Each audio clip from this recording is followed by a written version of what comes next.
There's a pattern I keep seeing. A woman builds something extraordinary, a business that's finally gaining traction, a relationship that feels genuinely healthy, a creative project that's getting real attention. Everything is aligning.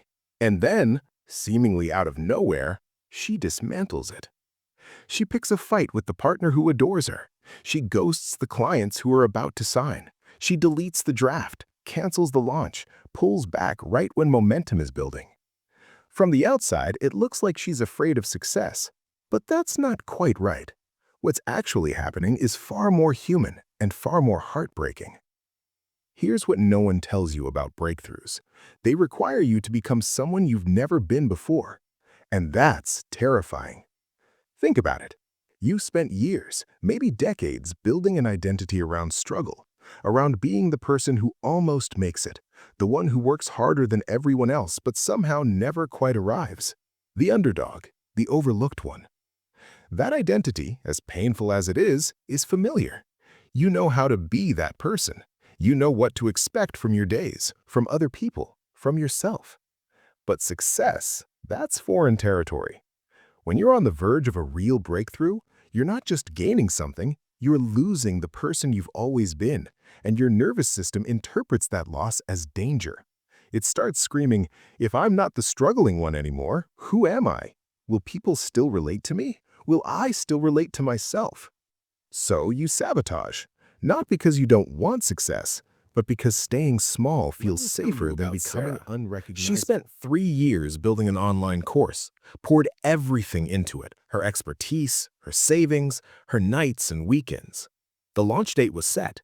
Early interest was strong. Everything pointed to success. 2 weeks before launch, she redesigned the entire website, rewrote the sales page, convinced herself the course content needed to be completely overhauled. She delayed the launch by 6 months. When we talked, she said she was just being thorough.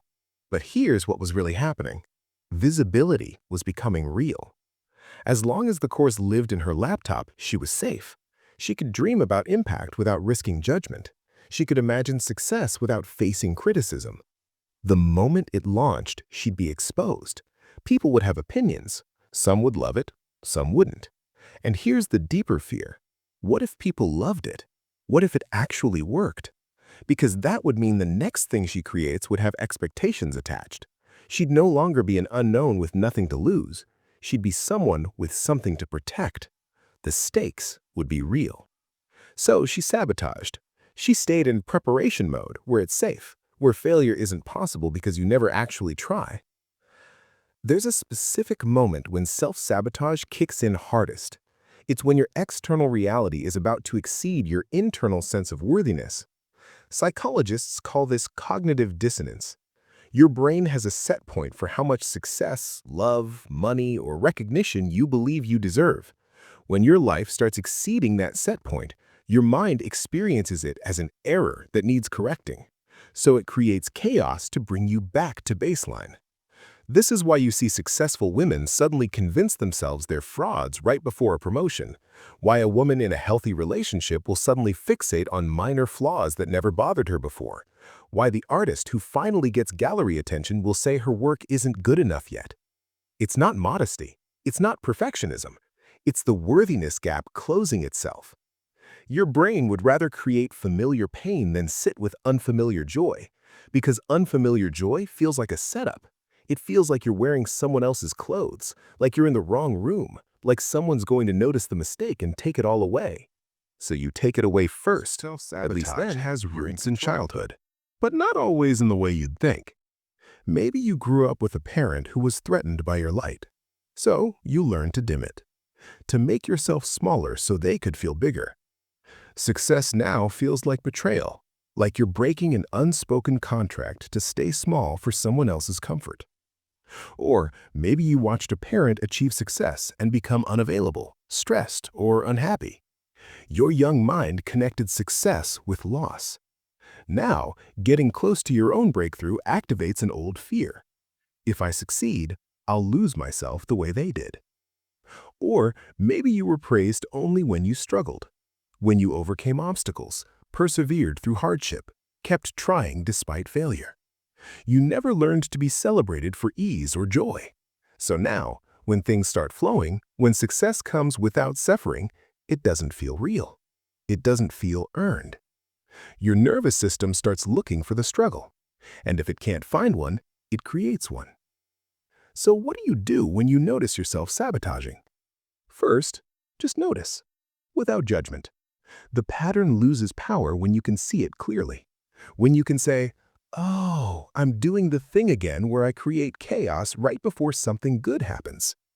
Second, expect the discomfort. Breakthroughs are supposed to feel strange. Growth is supposed to feel like wearing a new skin before it fits.